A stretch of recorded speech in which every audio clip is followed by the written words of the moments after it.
opinión tiene de esta postura del presidente? Una posición esperanzadora, alentadora, que va en tono con lo que está pasando en el mundo.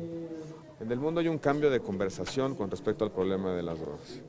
Pasamos de un lenguaje prohibicionista, de un lenguaje punitivista, a un lenguaje de policías y cárceles, por un discurso, una narrativa de salud, de derechos humanos, de reducción del daño que genera el consumo, de proporcionalidad en la respuesta del Estado frente a la demanda y frente a la oferta. Ese cambio de conversación son en realidad cambios de paradigmas, es un cambio profundo de paradigmas que se ha concretado en una resolución que ha votado Naciones Unidas y que tiene tres implicaciones. Uno, que cada estado, cada país define su política pública con respecto a las drogas. Ya no se impone una sola aproximación desde un consenso internacional. Esta invención norteamericana de los años 60, 70, de que debíamos de contener la oferta y la demanda a través de la política criminal, ha llegado a su fin. La guerra contra las drogas en el concierto internacional ya ha concluido y así lo expresó Naciones Unidas en una votación copiosa con respecto a este cambio de posición. En segundo lugar, reconocer que el problema del consumo es sobre todo un problema de salud pública y que a los consumidores no hay que criminalizarlos, sino que hay que tratarlos con respeto y darles alternativas para que voluntaria y libremente dejen su adicción.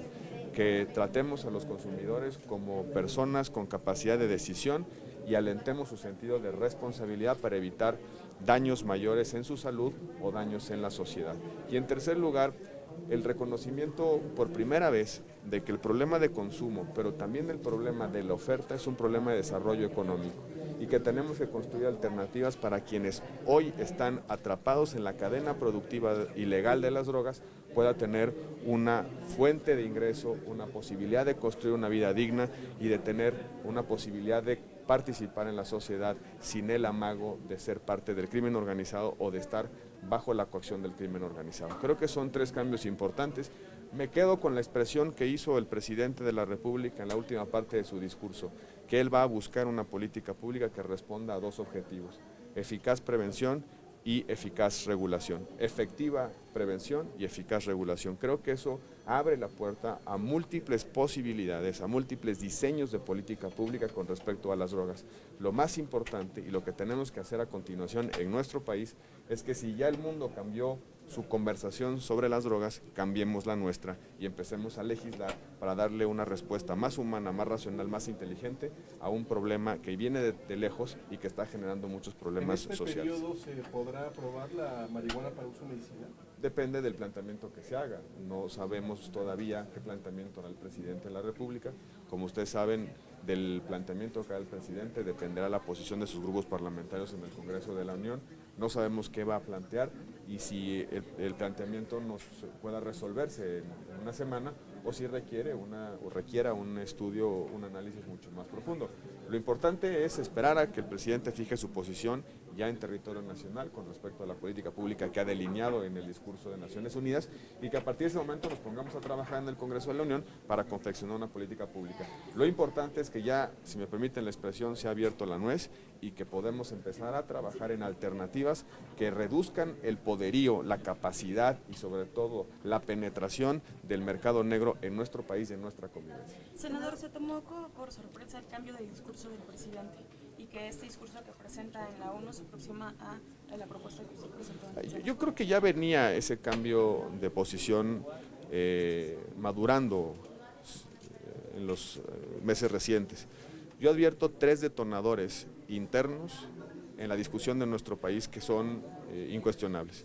En primer lugar, la evidencia de que la política criminal contra las drogas no está funcionando, ni ha reducido el consumo, ni tampoco hemos logrado contener el desafío y la amenaza que implica el crimen organizado. En segundo lugar, la resolución de la Suprema Corte de Justicia de la Nación, que nos abrió la discusión en términos de derechos humanos, pero también que cuestionó la proporcionalidad de la respuesta penal al problema de la oferta y la demanda. Y en tercer lugar, un detonador que está ahí son los procesos regulatorios en Estados Unidos. 23 estados en la Unión Americana han cambiado su regulación. Estamos a meses de que California y Arizona, nuestra frontera, cambie su regulación y eso sí nos pone en dificultades importantes. Si California legaliza, mercancía mexicana que antes iba a exportación ilegal a los mercados norteamericanos, se va a quedar en nuestro territorio. Si se queda en nuestro territorio hay un excedente de producción. El excedente de producción presiona el precio a la baja y si baja el precio hay una mayor posibilidad de consumo de los consumidores nacionales, los consumidores mexicanos. Pero al mismo tiempo cuando baja el precio también baja la utilidad del crimen organizado. Y cuando el crimen organizado ve perdidas sus utilidades en razón de la disminución del precio, se van a dedicar a otras cosas, a robo, extorsión o secuestro. Ese es el desafío que tenemos como país a meses de que prácticamente el comercio a la frontera, el comercio ilegal en la frontera de marihuana prácticamente se clausure. Vamos a entrar en una cruel paradoja que podrá un mexicano importar marihuana legal hecha en Estados Unidos y aquí seguirá siendo ilegal la producción, el tráfico, el comercio y el consumo. Creo que a partir de estos detonadores se ha venido cambiando la aproximación con respecto al problema de drogas y así lo vimos en los foros que realizó tanto el presidente de la República, su gobierno, como el Congreso de la Unión. El consenso está ahí, ciertamente hay enormes diferencias sobre cuál es el mejor modelo regulatorio y hasta dónde podemos llegar, pero lo que nadie discute, por lo menos no lo veo, nadie defiende el status quo, nadie defiende que se mantenga esta política criminal que nos ha costado tanto daño, que nos ha hecho tanto daño en términos de violencia y en términos de penetración, de capacidad corruptora del crimen organizado sobre nuestras instituciones.